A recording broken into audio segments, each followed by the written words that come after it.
Assalamualaikum warahmatullahi wabarakatuh. Alhamdulillahilladzi ja'ala al-laila wan nahara khilfatan liman arada ayyadzakkara aw arada syukur. Asyhadu an la ilaha illallah wahdahu la syarikalah wa asyhadu anna Muhammadan abduhu wa rasuluhu la nabiyya ba'dah amma ba'd. Saudara-saudariku yang dirahmati Allah.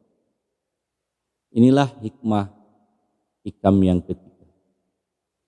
Sawabikul himam la tahriku aswarul aqdar. Tekad yang kuat tak akan mampu menembus dinding. Jika hikam yang pertama menceritakan tentang alamatul i'timad, tanda orang yang bertumpu pada amal perbuatan, nuqsanur roja'i indal hududi jalal, berkurang harapan dia kepada Allah.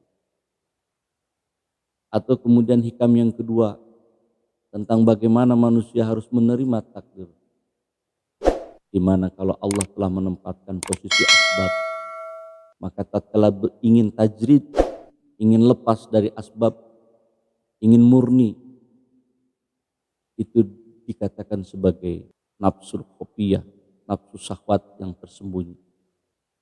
Kita hendaknya menafsirkan ini dengan tafsir yang benar, karena khawatir orang akan menangkap disinilah letaknya bahwa ikhtiar manusia tidak perlu.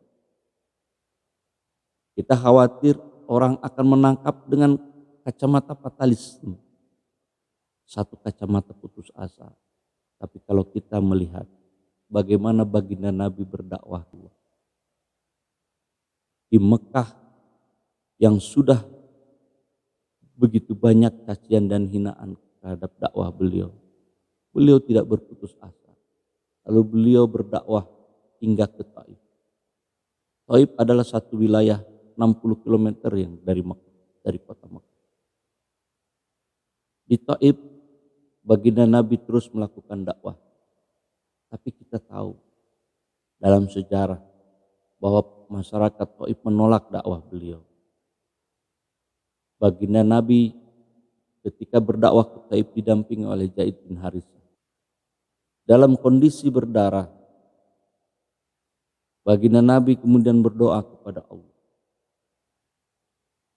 Dalam kondisi yang terluka, datang malaikat menawarkan kepada baginda Nabi untuk menghukum penduduk Taif. Malaikat gunung itu berkata kepada baginda Nabi, "Wahai Muhammad, angkat tanganmu, mohon kepada Allah. Aku akan timpakan dua bukit ini kepada kaum Taif, penduduk Taif." Baginda Nabi hanya berdoa dan mengatakan kepada para malaikat, "Enggak usah, tak perlu. Mereka sesungguhnya tidak mengetahui dakwah." Lalu apa doa yang dilantunkan oleh baginda Nabi di Taif itu? Perhatikan. Allahumma ya Allah, kepadamu aku mengadukan kelemahan, kekurangan daya upayaku di hadapan manusia. Wahai Tuhan yang Maha Rahim, Engkaulah Tuhan orang-orang yang lemah dan Tuhan pelindung diriku. Kepada siapa hendak Engkau serahkan nasibku? Pada orang yang jauh, yang berwajah muram kepadaku, atau kepada musuh yang akan menguasai diriku? Asalkan Engkau tidak murka kepada aku, tidak peduli, sebab sungguh luas kenikmatan yang telah Engkau limpahkan kepadaku. Aku berlindung kepada nur wajah-Mu yang menyinari kegelapan, dan karena itu yang membawa kebaikan di dunia dan akhirat dari kemurkaan dirimu. Dan yang Engkau timpakan kepadaku. Kepada Engkaulah aku adukan hal sehingga Engkau ridho kepadaku. Dan tiada daya upaya melainkan dengan kehendak. Perhatikan doa ini. Doa seorang nabi yang malaikat di kiri dan kanannya bersiap-siap untuk menerima perintah untuk menghancurkan penduduk. Tapi yang dilakukan oleh baginda Nabi adalah suatu pasrahan total.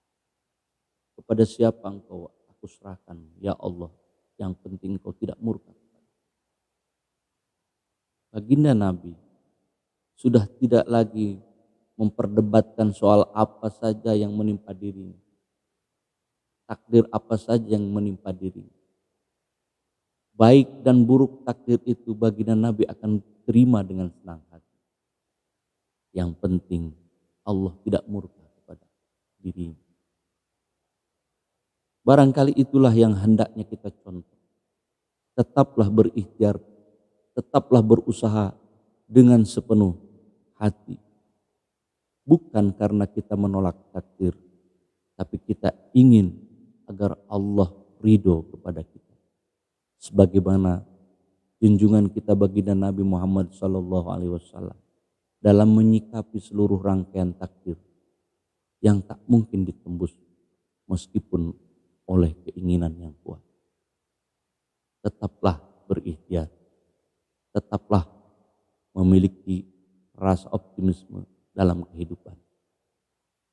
Raihlah keridhaan Allah di setiap takdir yang telah Allah tetapkan. Selamat menjalankan ibadah puasa di bulan suci Ramadan. Wallahu muwaffiq ila aqwamit thoriq. Assalamualaikum warahmatullahi wabarakatuh.